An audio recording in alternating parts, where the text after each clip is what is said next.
has a grouse against the president, a legitimate grouse, because he worked for the president. Hate him or love him, he has something, he has a basis to be angry. And he has been working assiduously to undermine the president, particularly in the Muslim North, where he's like the Khalifa to Buhari, he's like the brain box of the Muslim North.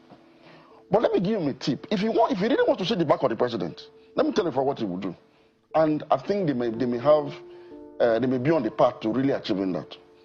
Let Rufai convince the Muslim North. If he's able to do that, I know he can, he has the capacity, to look towards the south for a candidate to support, specifically the southeast.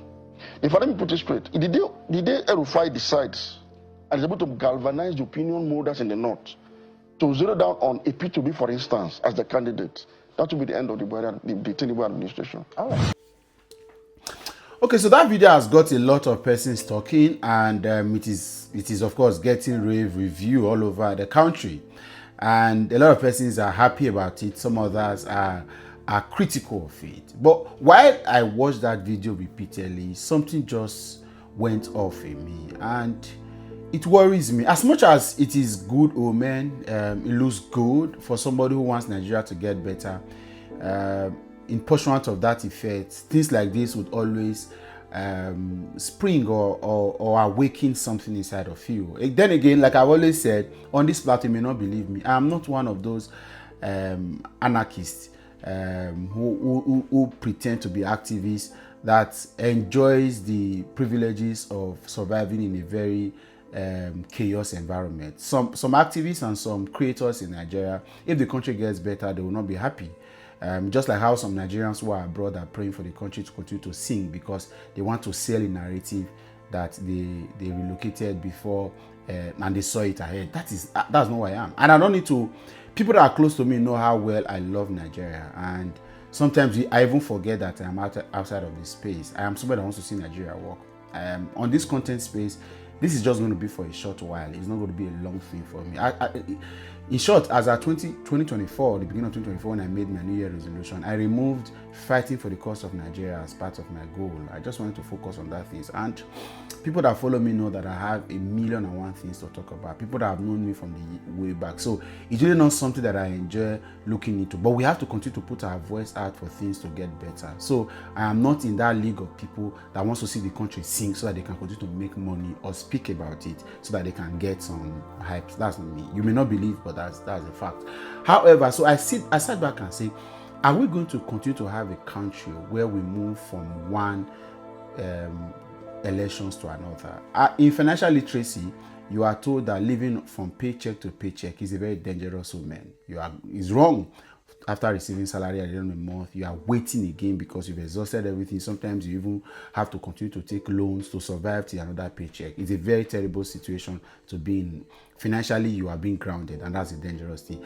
I also ask, should a democracy, is it proper for a democracy to be from one election to another? It's just barely 2 years ago, barely 24 months after the last elections, all our concentration and conversations, all of them are focused again on having another election, grabbing power and all of these things. It bothers me. It bothers me, worries me. Is this how democracy survives? I've been following the news in the US, and I'm seeing that Donald Trump won an election. People are on the street.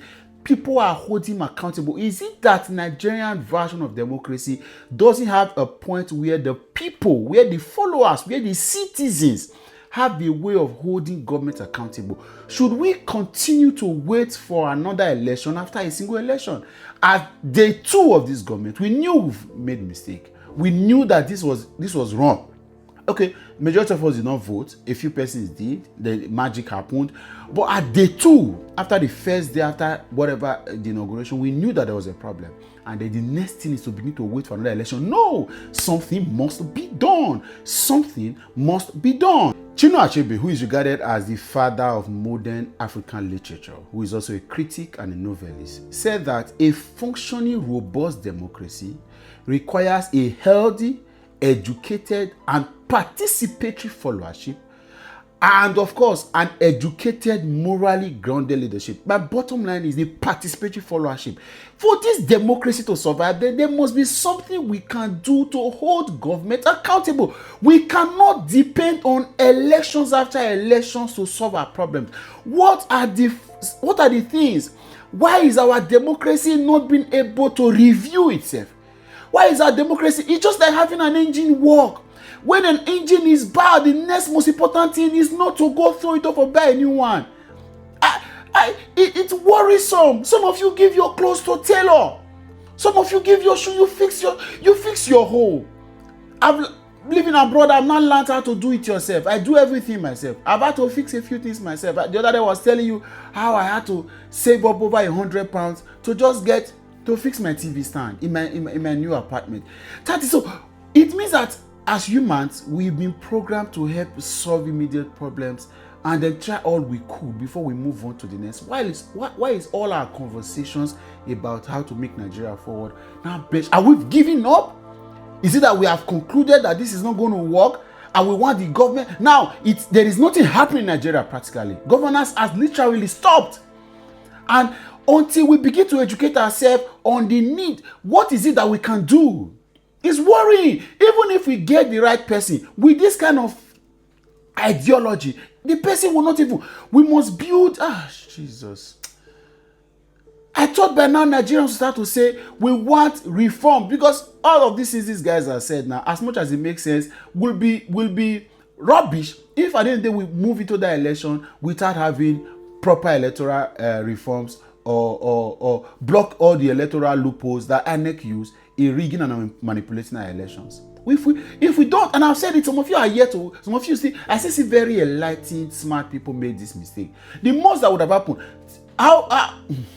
is it not the same beavers that had glitch on and whereas Senate and House of Rep elections we're passing through. And you said an Atiku and Peter Obi ticket 2023 would have defeated Bola Tinubu. Did you have access to what INEC was going to do?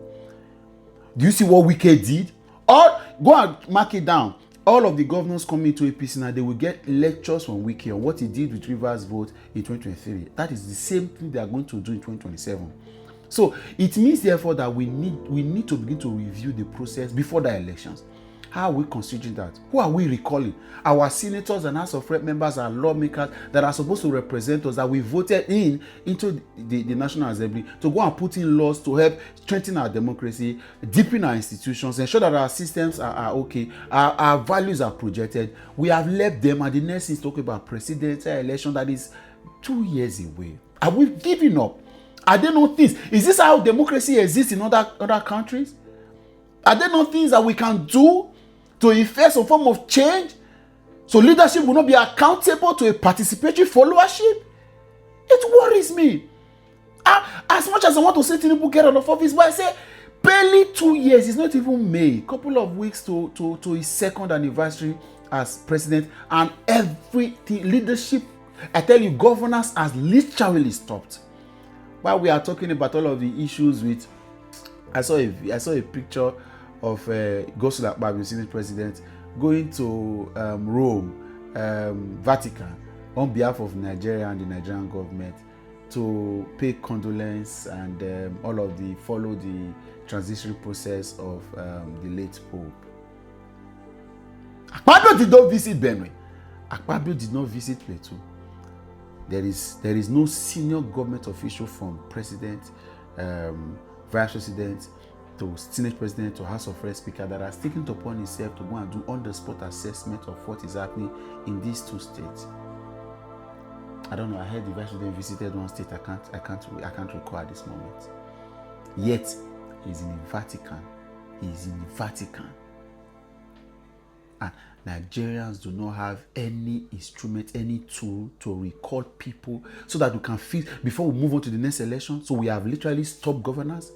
Presidency is giving 15 billion to varsity unions, whereas people that are going to these schools cannot travel from their state to the schools. What are we developing? We don't have a society that is secured. Come on.